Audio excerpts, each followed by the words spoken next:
Caitlin Clark's injury busted huge WNBA myth at All-Star Weekend, says reporter.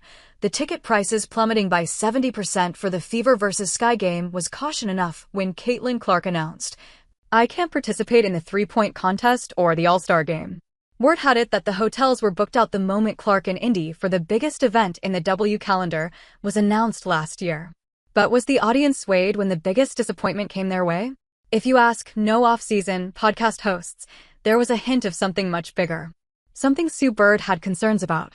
From stud buds live streaming to players rocking the orange carpet and Nike, Gatorade, Sarave's loud investments headlining the games, this All-Star weekend marked a major cultural shift.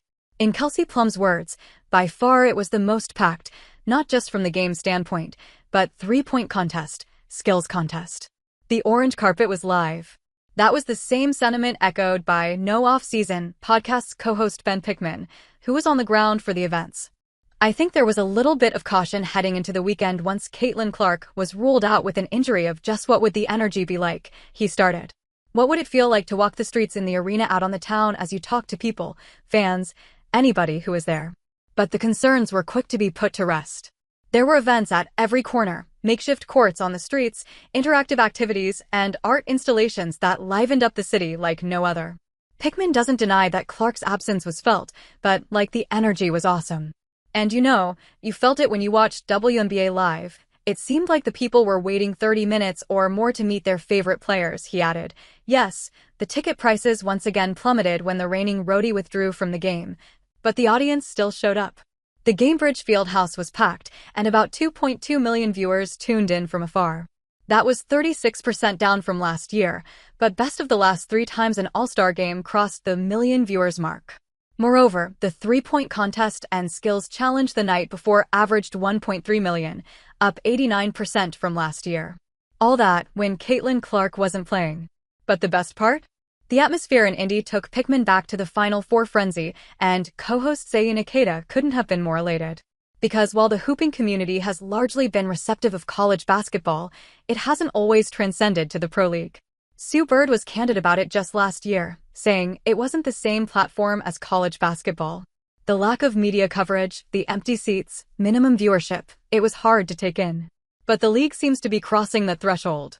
When it came to the popularity of the WNBA versus the popularity of the college game, the ability to connect, the ability to bridge that same love and appreciation, to get it to transcend to WNBA was tough. But now it feels as if it's there, Kata declared. Sure, Caitlin Clark helped bring the surge and her appearance still dictates ratings, but they aren't all depending on her anymore. Fans are staying back to look at the rest, and it is becoming evident, slow as it may be. All that only scratching the surface. Beliefs uttered out loud last year, including by the Fever sensation herself, have aged well. Indiana Fever provides fresh updates surrounding Caitlin Clark. Caitlin Clark was injured for the 3rd time this season, thanks to a right groin injury.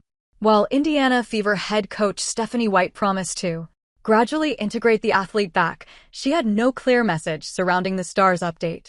However, the official account shared Clark's injury status in a press release on X. Caitlin Clark underwent further medical evaluations earlier this week, which confirmed that no additional injuries or damage were discovered, the account posted. Clark will continue working with the medical team on her recovery and rehabilitation, with the priority on her long-term health and well-being. There is no timetable available for her return. While her injury report is promising, the team decided to keep her comeback timeline under wraps. With her health a central point of concern, the franchise's